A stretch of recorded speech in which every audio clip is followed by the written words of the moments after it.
Time. Nowadays, somewhere in England or America or anywhere else on this earth, the next day after New Year's Eve, about lunchtime, sets a drawing room of the most perfect bad taste in the house of a manufacturer, Mike Upstart, co-owner of a textiles factory named The Thread of Life. Characters. Mike Upstart, the host, is exactly what his name points to. Of course, wicked parvenu. Penelope Upstart, the hostess. 10 years ago she was 37, exactly as she is today.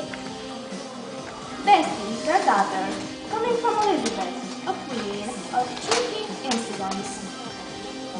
George Bungling, associated with Mike in business, another sly boots, gluttonous like a platoon of recruits after a drill, and who, of course, bungles everything in life.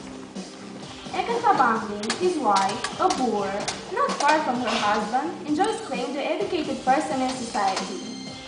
Joe, their son, a fielder with a lot of money and a lot less brains. Dr. Hook, the family doctor, inevitably hooked by their monies. Mary, the Upstart's housekeeper, a little cheeky but unquestionably a great animal lover. Esmeralda, Big Mama, Penelope's mother, and Mike's mother-in-law will surely not change the unwritten rules of mothers-in-law.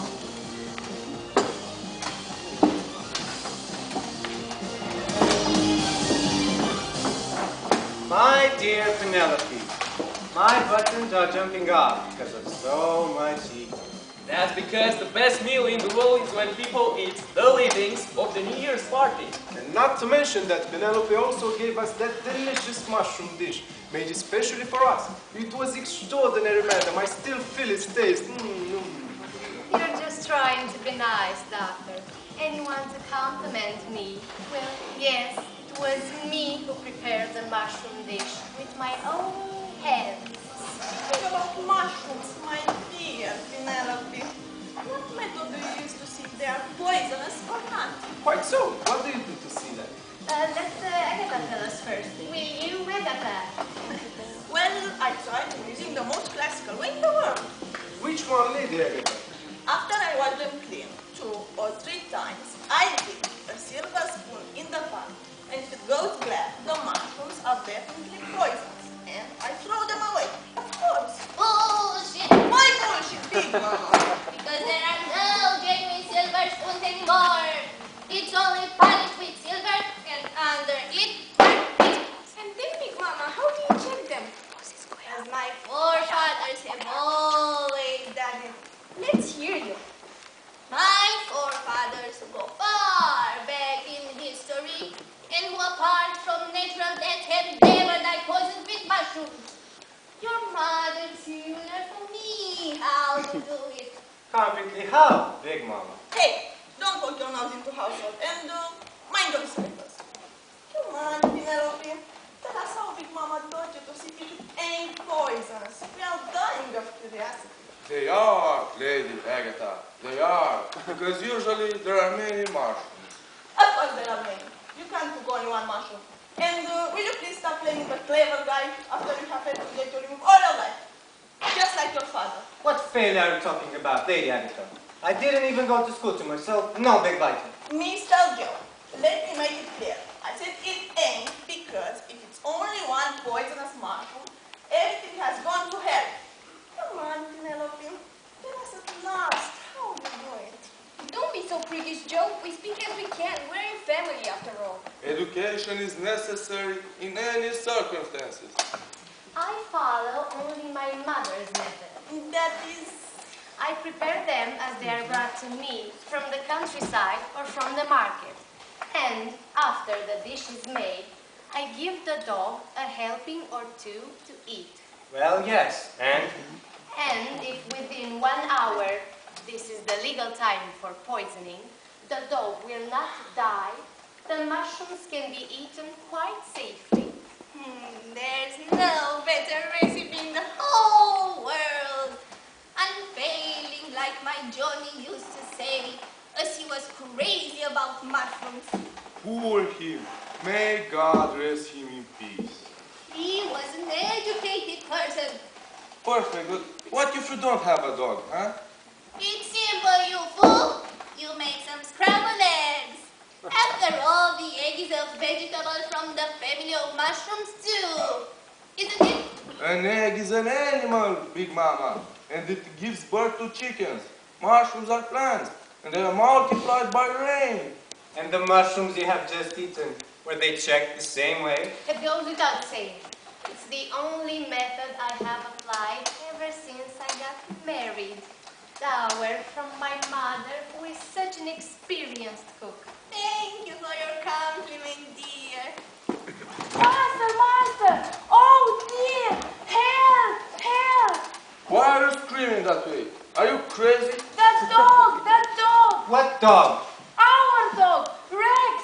Oh my God. Good Lord! Rex died, didn't he? Just now, I heard 2 times. And he died.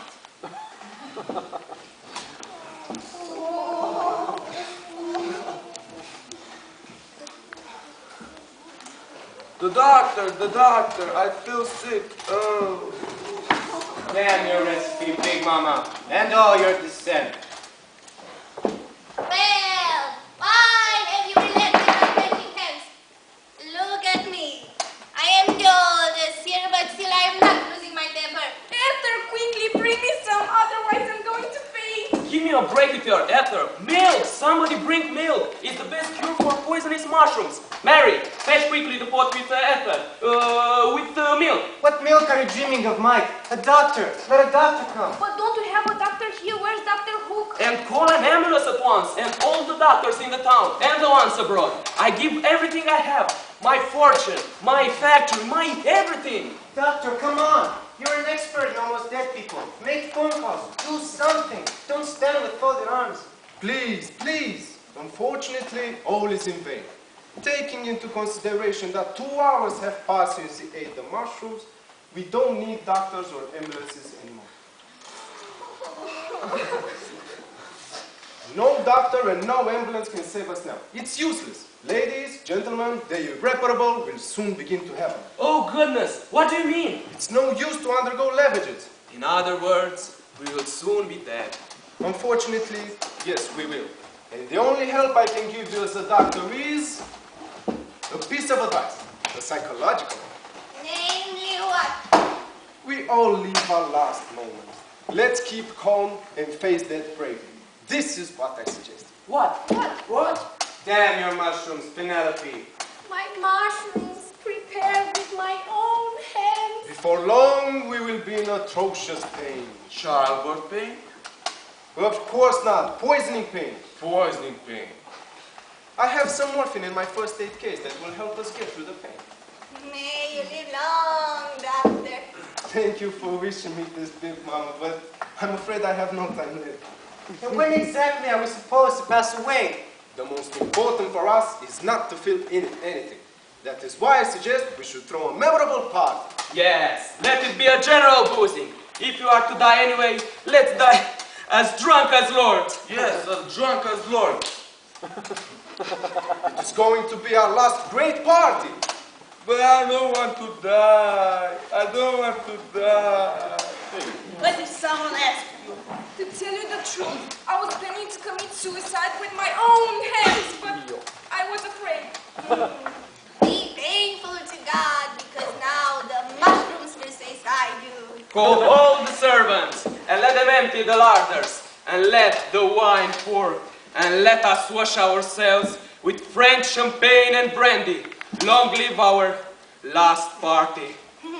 Well said. But we shouldn't forget about music. A little good music will do. Come on, play some funeral music.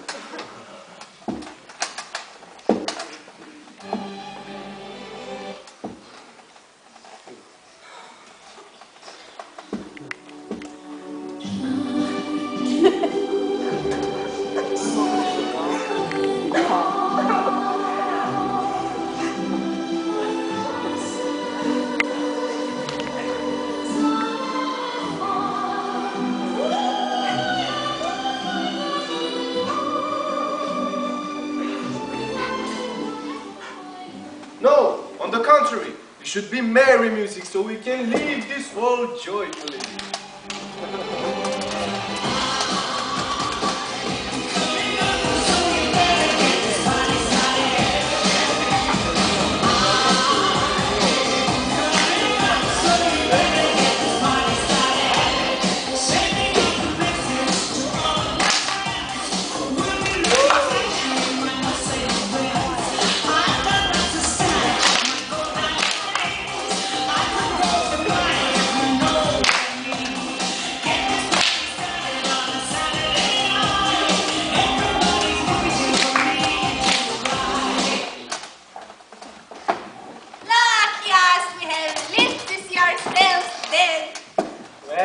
Mama, but I can see you really drink. No kidding.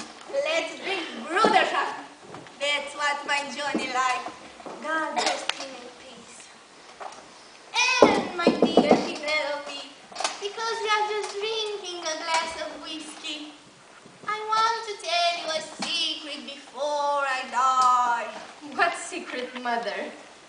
Do you know who your father is? Of course I know. My father. Who else? John Pride. Words. Only words. My Johnny was in our marriage like his bust in the cemetery. So, your real father was... Mother, please. Come on. You are right. I won't say anything. My dear, pour me some more whiskey, but no soda water. It gives me wind. I'm a grown-up girl and I'm glad I'm leaving this world. Daisy dear, how can you say something like this? If me and your mother, who are 2 or 3 years older than you, I'm not glad we are dying. How can you be so? I think we have done too much. I'm glad and I wait my tears as I'm dying. That's the truth, Aunt Agatha. And my child will die with me. Keep your mouth shut, please. What child? What are you talking about? The child I'm waiting, Joe's child. What Joe? What child? I have ruined myself. Your son, who else? And you, Mom and Dad, you knew I wanted to marry Joe, and you were against it. Mother, you told me he was a boorish woman's son. And Father, you told me he was a parvenu's son. And, you see, my child came without your approval.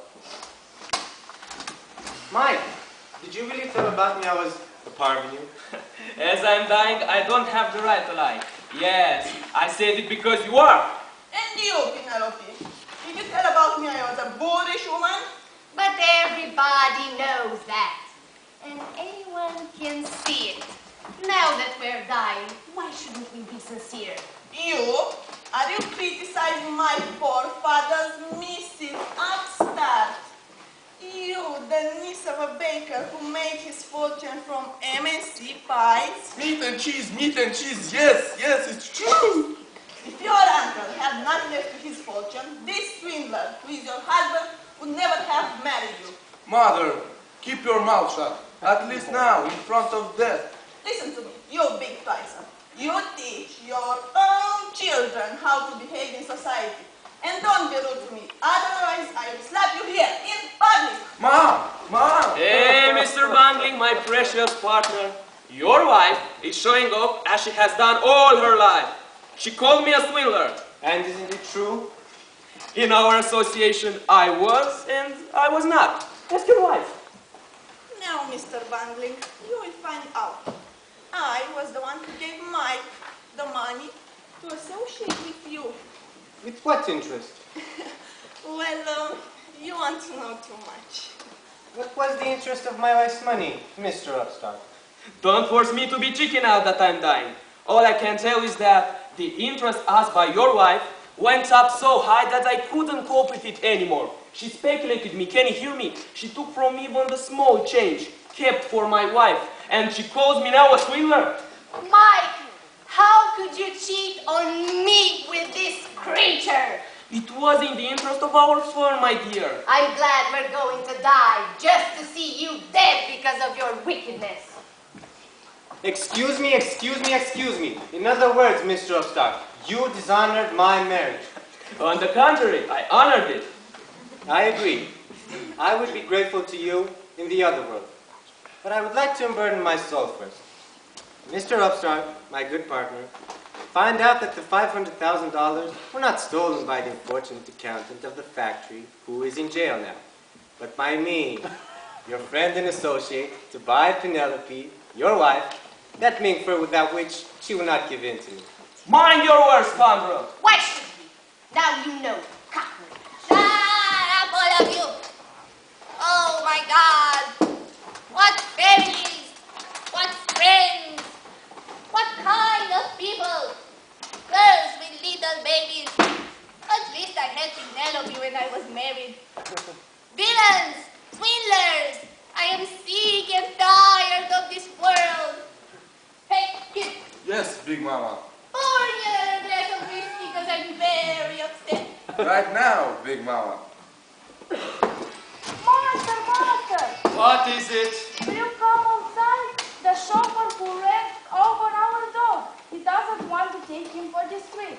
He says he's not a dog undertaker. Did our dog die run over? Yes, he was run over. Didn't I tell you?